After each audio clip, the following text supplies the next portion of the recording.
muy buenas. Vamos a continuar con este ejercicio primero del segundo bloque. El segundo bloque en sí versaba sobre los mismos contenidos que el primero en esta convocatoria. Es decir, bloque 1 y bloque 2 son referidos a la estadística y la probabilidad. Lo que pasa es que en este caso sí nos daban a elegir en este segundo bloque entre un ejercicio A y un ejercicio B, donde el ejercicio A era el clásico diagrama de árbol. En este caso me habla de una cadena de supermercados que dice que envasa al vacío 3 tipos de queso en las siguientes proporciones: fresco, semicurado y curado. Vamos a ir poniendo ya los diferentes conceptos en la primera rama del árbol. Fresco, semicurado y curado. Ahí ya tenemos las 3 ramitas. Me dice además los porcentajes, es decir, las probabilidades, las cuales ya voy a colocar aquí dentro del propio árbol en tanto por uno. 0,45 el fresco, 0,30 el semicurado y 0,25 el curado. Pero luego me dice que parte del queso que recibe es de importación en un 15, en un 23 y en un 40% respectivamente según el tipo de queso. Entonces de ahí podríamos sacar de cada uno de los tipos de queso 2 ramas, una para reflejar aquellos que sean de importación y otra para las que no sean de importación. Y esto pues lo vamos a hacer exactamente igual para el queso fresco, para el queso semicurado y para el queso curado, y vamos a ir colocando ahí esos porcentajes, esas probabilidades de importación. Entendemos entonces que me dice que de importación es el 15% del queso fresco, o sea 0,15 lo voy a colocar ya aquí. Por tanto entendemos que el otro 85% es que no lo es, 0,85. Mientras que en el semicurado nos da un 23% que sí es de importación. Entendemos entonces que el otro 77% no lo es, y en el caso de los quesos curados me habla de un 40% de importación, por lo tanto entendemos que el otro 60% no lo es. Luego ya tenemos el árbol hecho. Sea el apartado A, es cierto que convendría que definiésemos los sucesos. Ya que hemos hecho esto todo con abreviaturas, vamos a definir en una especie de tablita o leyendita cuáles son los sucesos que intervienen aquí, que son F, S, C y luego I, no I. Vamos a poner aquí que esto es elegir queso fresco, elegir semicurado y elegir queso curado. Mientras que la I y la no I significa ser un queso de importación y la no I es no ser queso de importación. Esto conviene que lo indiquemos siempre que hagamos un árbol, dado que en los árboles siempre utilizamos letras sueltas, pequeñas abreviaturas para definir los diferentes apartados del árbol, pues para que quede claro, a ver, se sobreentiende, ¿no? Pero para que quede totalmente claro a qué se refiere cada una de las letras. A partir de aquí, ya si nos ponemos con el cálculo del apartado B, donde me dice, se elige al azar un paquete de queso, ¿cuál es la probabilidad de que no sea de importación? Probabilidad de que no sea de importación, de entre cualquier queso al azar, o sea, da igual que sea fresco, semicurado o curado. En general, probabilidad de que no sea de importación. En ese caso, pues como lo que vamos a hacer es calcular las probabilidades de que no sea de importación, pues vamos a tener que calcular cada una de las 3 ramas donde aparece ese suceso, el suceso de no importación, y haremos lo que se llama el teorema de la probabilidad total. Teorema de la probabilidad total. ¿En qué consiste? Bueno, pues que yo cada una de esas ramas que yo he ido marcando, esta primera, por ejemplo, es la intersección de elegir queso fresco y que no sea de importación. Después tendríamos esta segunda rama, que es, hay que sumarla, pero sería la intersección de elegir queso semicurado y que no sea de importación, y hay que sumarle la tercera rama, que sería esta, queso curado y que no sea de importación. Queso curado y que no sea de importación. Son intersecciones. Las ramas de un árbol son intersecciones, pero son intersecciones de sucesos dependientes, donde existe una, digamos, relación de dependencia entre los sucesos de este nivel del árbol y los del anterior. Por lo tanto, en cada una de esas ramas lo que tenemos que hacer es ir multiplicando las probabilidades que nos encontramos ahí.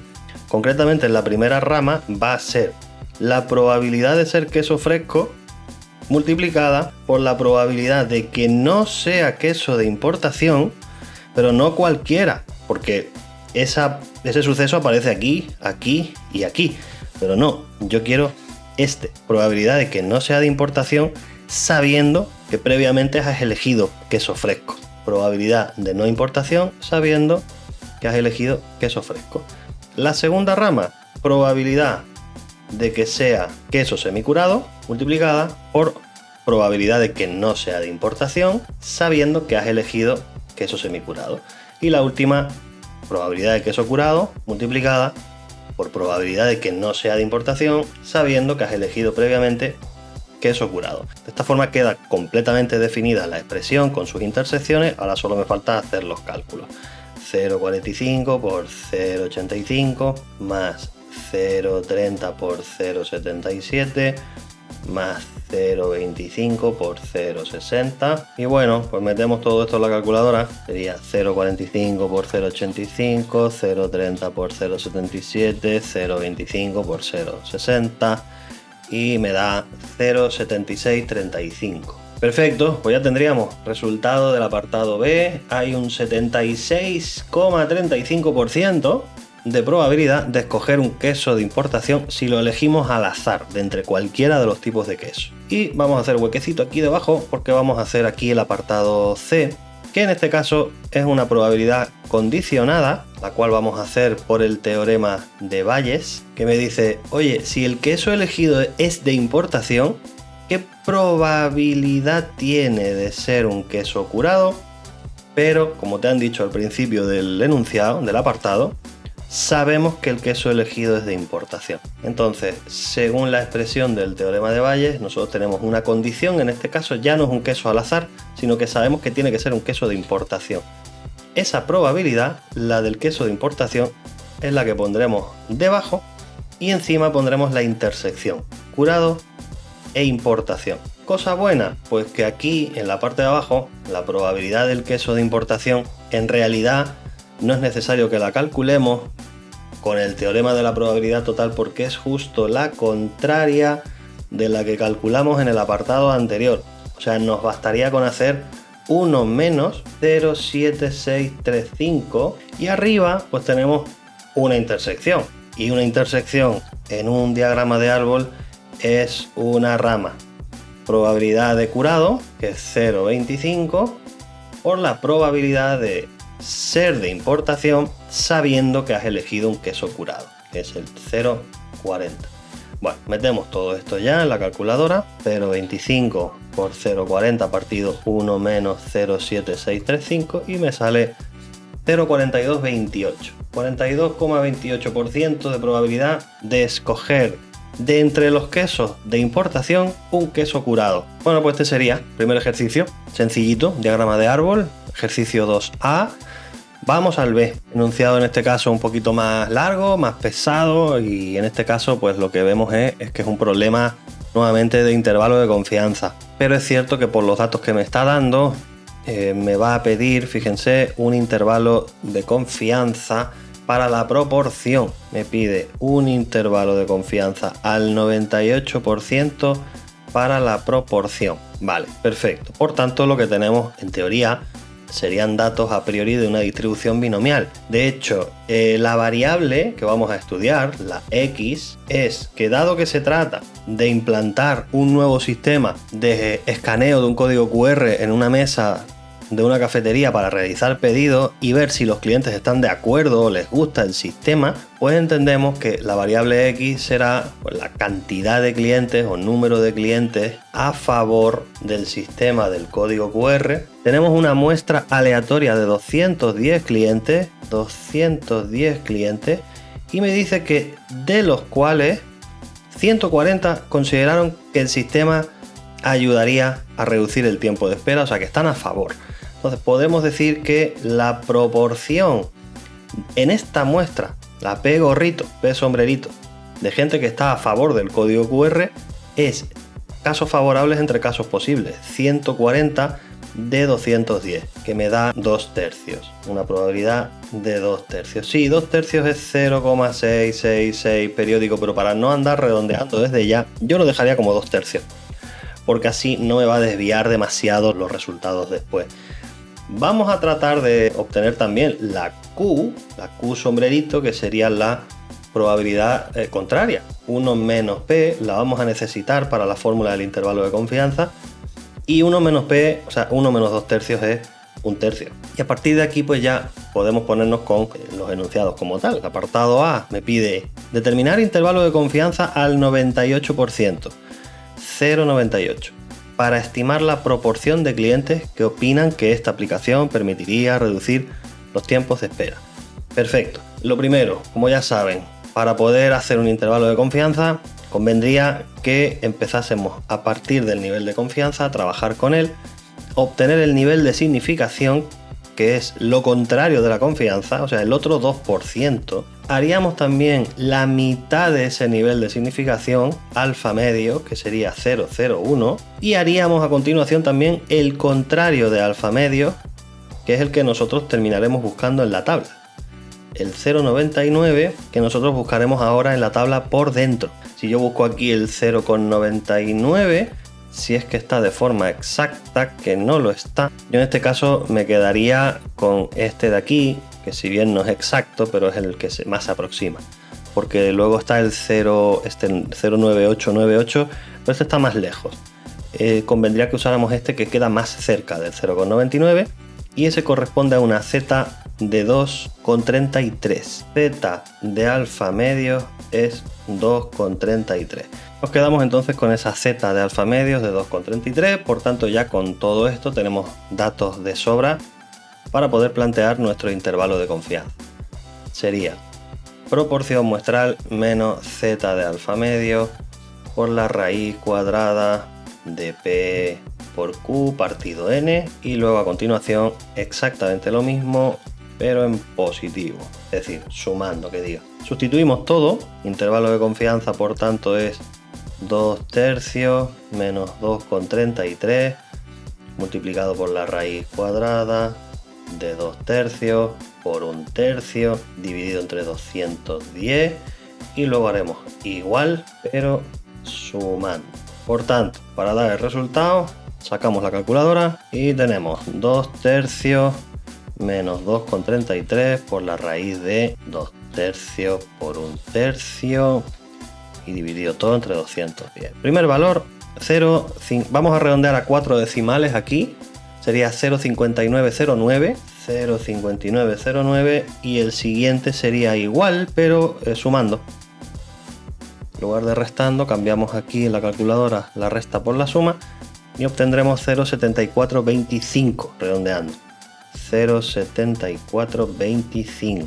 Perfecto, pues ya tenemos solución del primer apartado, el intervalo de confianza para la proporción al 98%. También me pedían, en el mismo apartado, no se nos pase por alto, cuál sería el error máximo en la estimación. Recuerden que el error era esta parte de la fórmula. El error podemos sacarlo aparte y, digamos, calcular solo lo que sería la Z de alfa medio por la raíz cuadrada y obtendríamos un error. Yo puedo aprovechar que lo tengo aquí en la calculadora porque lo utilicé como parte de la fórmula del intervalo. Lo único, le vamos a quitar la P sombrerito. Me quedo eso, la Z de alfa medio, la raíz de P por Q partido N, y tengo que el error de estimación es 0,0758. Recuerden, 4 decimales, 0,0758. Pues ahora sí, ya tenemos el primer apartado, el apartado A. Vamos al segundo, en el que me pide que realicemos una nueva encuesta, que se quiere estimar la proporción de clientes que opinan que la aplicación reduciría los tiempos de espera, pero en este caso con un error inferior al 4%, o sea, error inferior al 0,04, y en este caso cambiamos el nivel de confianza. Pasamos del 98 al 96%, 0,96, y me pide a cuántos clientes como mínimo se debería preguntar. O sea, me está pidiendo el tamaño de la muestra. Ya no son 210 clientes. Ahora esto es desconocido. O sea, lo que me están pidiendo ahora es el tamaño de la muestra. Eso sí, me dice si usamos como estimación inicial de la proporción la obtenida en la muestra anterior. O sea, a pesar de que vayamos a cambiar la n, me está diciendo que la proporción, o sea, la P sombrerito y por tanto la Q sombrerito, la seguimos manteniendo como 2/3 y 1/3. Perfecto, entonces, primera cosa que tenemos que hacer es volver a calcular una Z de alfa medios nueva, porque hemos cambiado el nivel de confianza, por tanto el nivel de significación también pasa a ser del 4%. Como yo lo que quiero es trabajar con alfa medio, la mitad de alfa es 0,02 y el contrario de alfa medio, por tanto, es 0,98. Tengo aquí la calculadora estorbando, pero voy a sacar la tabla porque ahora necesito buscar el 0,98 dentro de la tabla. Buscar a ver si encontramos el valor más cercano al 0,98, que me parece que sería concretamente este de aquí. El 0,9798 es el más cercano y ese corresponde a un valor de Z de 2,05. Z de alfa medio pasa a ser 0,5. Bien, entonces, como me pide que busque la n, o sea, el tamaño de la muestra, para un error menor del 0,04, vamos a aprovechar esto y la fórmula del error, que fíjense que la dejé aquí apartadita, que era este bloque, el de la z de alfa medio por la raíz cuadrada, y vamos a decir, por tanto, que esa z de alfa medio por la raíz de p por q partido n tiene que ser, por tanto, menor del 4%, o sea, menor del 0,04. El objetivo aquí, claro está, es despejar n. Entonces quizá convendría elevar ya toda la ecuación al cuadrado, es decir, que yo aplique el cuadrado al miembro izquierdo de la inecuación y el cuadrado también al miembro derecho de la inecuación, con el objetivo de que, bueno, es cierto que aquí z de alfa medio me quedaría elevada al cuadrado, pero aquí la raíz se cancelaría con el cuadrado y me quedaría la p por q dividida entre la n, y eso sería menor que 0,04 al cuadrado. Quiero despejar n, esa n está aquí dividiendo, la voy a pasar acá multiplicando. Z de alfa medios al cuadrado por p y por q es menor que 0,04 al cuadrado por n, y el 0,04 que estaría multiplicando a la n, pues ahora lo paso dividiendo, entonces me quedaría z de alfa medio al cuadrado por p por q partido 0,04 tiene que ser menor que n. Voy a calcular ya todo esto sustituyendo los datos. Saco mi calculadora.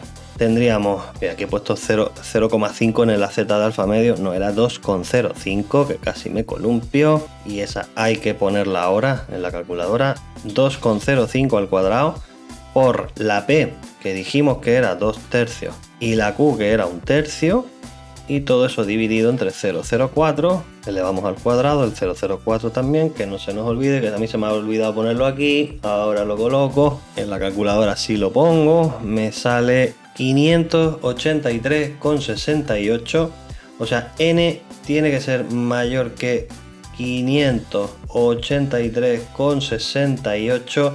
Como estamos hablando de clientes, vamos a redondear siempre por lo alto, de forma que me quede n, vamos a poner ahora sí, mayor o igual que 584 clientes. Pues ahí tenemos el resultado del apartado B, el tamaño mínimo de la muestra para que el error sea menor del 4%.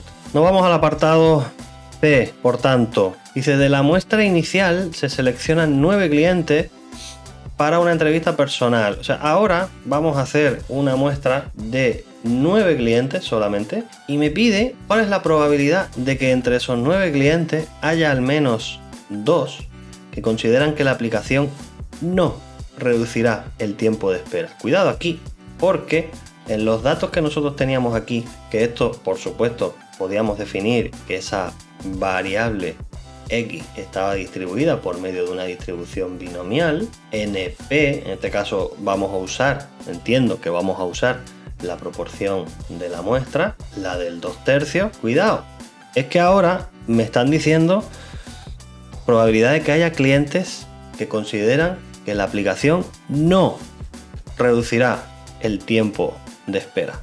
O sea, aquí la variable va a cambiar.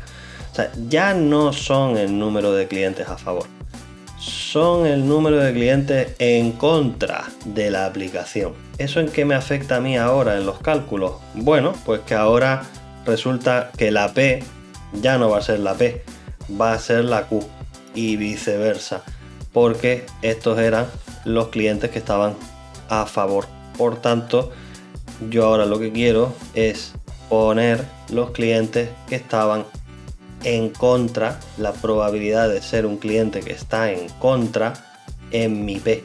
Mi P ahora mismo es 1/3.